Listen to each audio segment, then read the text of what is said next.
हरियाणा में अपनी जमीन को मजबूत करने के लिए आम आदमी पार्टी चिंतन मंथन करने में लगी हुई है।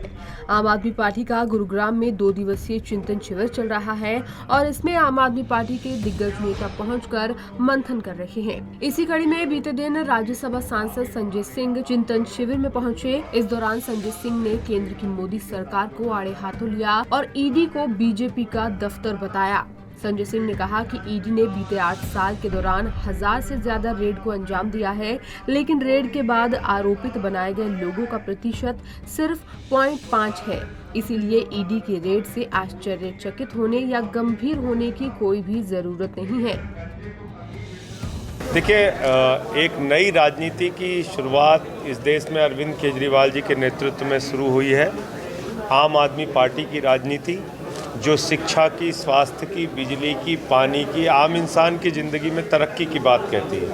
और वो ज़रूरत हरियाणा को भी उतनी है जितनी पंजाब को थी, जितनी दिल्ली को थी, जितनी गुजरात को, हिमाचल को है। तो आज इस प्रशिक्षण शिविर के माध्यम से हम लोगों ने ये देश कैसे आज़ाद हुआ उस विषय पर चर्चा की। आज़ादी के बाद किस तरह की दुश्वारियों का हमें सामना करना पड़ा उसके बारे में बात की।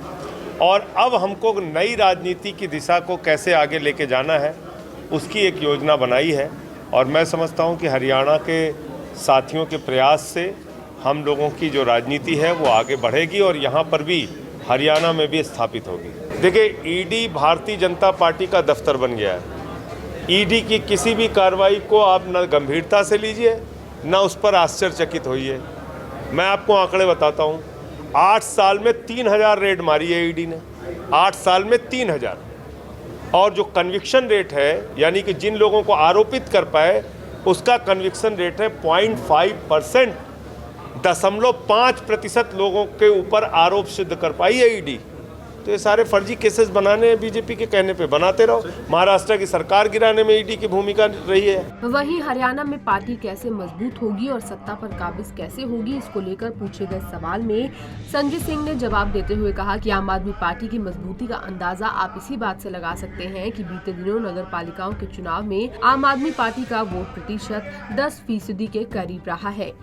वो अगर आप देखेंगे, जो आप देखिए नगर पालिका के चुनाव में 10% वोट, आम आदमी पार्टी को 10% से ज़्यादा वोट शेयर मिला है। और ये अपने आप में एक बड़ी उपलब्धि है, एक बड़ी शुरुआत है। और मैं समझता हूँ कि विधानसभा के चुनाव में भी आम आदमी पार्टी अपनी यहाँ पर एक मजबूत उपस्थिति दर्ज कराएगी। आपको बता दें, गुरुग्राम में आम आदमी पार्टी का 2 दिवसीय चिंतन शिविर चल रहा है और इसमें आम आदमी पार्टी के तमाम दिग्गज पहुंचकर कार्यकर्ताओं को संबोधित कर रहे हैं और जीत का मंत्र दे रहे हैं। पंजाब केसरी टीवी के लिए गुरुग्राम से नीरज वशिष्ठ की रिपोर्ट।